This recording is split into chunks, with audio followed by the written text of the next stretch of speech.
গত 5ই আগস্ট শেখ হাসিনার পতনের পর তিনি ভারতে পালিয়ে আশ্রয় নেন। এরপর প্রায় 4 মাস হয়ে গেল। এর মধ্যে বিভিন্ন বক্তব্য এসেছে খণ্ড খণ্ডভাবে, কিন্তু জনসমক্ষে এসেছে সম্প্রতি যুক্তরাষ্ট্রের একটি সমাবেশে ভার্চুয়ালি, এবং আগামী 8ই ডিসেম্বর লন্ডনের একটি সমাবেশে যোগ দেবেন বলে আমরা জানতে পারি। গত সপ্তাহে যুক্তরাষ্ট্রের নিউ ইয়র্কে একটি অনুষ্ঠানে ভার্চুয়ালি অংশ নেন আওয়ামী লীগ সভাপতি শেখ হাসিনা। দীর্ঘ সময় পর এটি ছিল তার প্রথম জনসম্মুখে বক্তব্য। এছাড়া আগামী 8 ডিসেম্বর লন্ডনের আরেকটি অনুষ্ঠানে তিনি ফোনে বক্তব্য দেওয়ার কথা। এর আগে তিনি ইউরোপের 2টি দেশে বক্তব্য রেখেছেন। নিউ ইয়র্কে বক্তব্য দেওয়ার সময় শেখ হাসিনা বেশ কিছু গুরুত্বপূর্ণ দাবি করেছেন। তার মধ্যে উল্লেখযোগ্য ছিল বাংলাদেশে সংখ্যালঘুদের উপর নিপীড়ন চলছে, তাকে তার বোন শেখ রেহানাকে হত্যার চক্রান্ত চলছে। তিনি দাবি করেন দেশের জনগণকে রক্ষা করা এবং সার্বভৌমত্বকে বজায় রাখার দায়িত্ব আওয়ামী লীগের। শেখ হাসিনার বক্তব্য নিয়ে শুরু হয়েছে রাজনৈতিক বিতর্ক।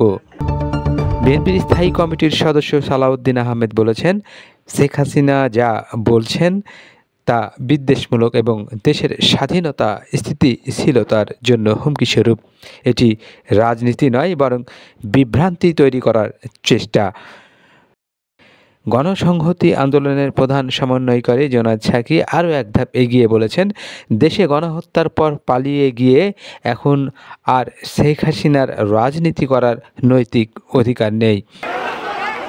এদিকে রাজনৈতিক বিশ্লেষক মহিউদ্দিন আহমেদ মনে করেন, শেখ হাসিনার বক্তব্য ভারতের একটি চিত্রনাট্যের অংশ হতে পারে।